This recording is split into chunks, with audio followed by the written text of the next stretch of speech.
So I pretty much went through all of this and kind of cleaned it up. The cool thing about this Slam Specialties, let me get some light, lock is that you could pretty much set it up, and it doesn't really need much after that. And it has different orientations so that if your block is set up a different way, it allows you to reconfigure these hoses differently, and it fits on the same bracket as I had before, so that was pretty good. I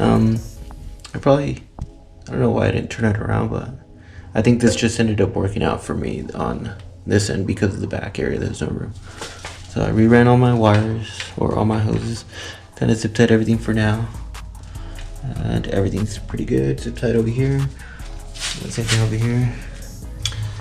So I kind of just routed everything just to make sure that when I drive it, everything works. And this, I just zip tied over here just because I'm still gonna probably move some of this stuff. I just want to make sure that it all runs, it turns on, everything powers up correctly. Got my old relays right here, and then everything's just running right now. Bare. I'm gonna get some more of this plastic cover and then just put it all in there. So my grounds, I got my switch right here, and everything is pretty much set and good to go. And then I would just need to drop it down and I'll be good. So this big red power wire, that's gonna be my 12 volts, my constant power, and that goes to a fuse.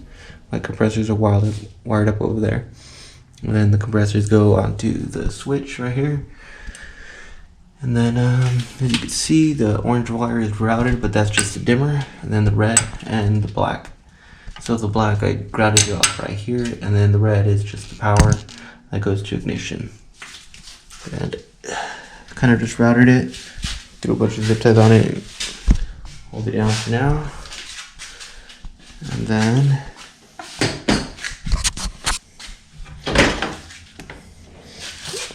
got my seat somewhat in, and this is pretty much what it looks like. So let's see if I get this started.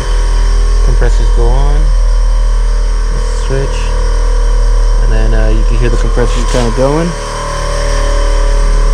And if I wanted to, I could just hit it, tear it up. There's obviously no pressure in it, it's not gonna go, but definitely runs.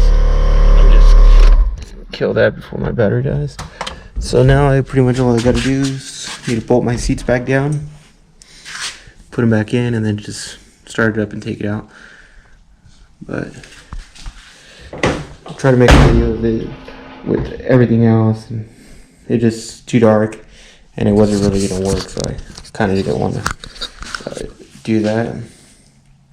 So I just decided to just do like a end of video of just how I pretty much wired all my stuff, and now I just got a new setup. It's kind of dirty in here, but I'm planning on taking the bed off again later and just washing everything. This was just for pretty much for now, so I could just get in here and rewire this, and yeah, pretty good. It's all good to go.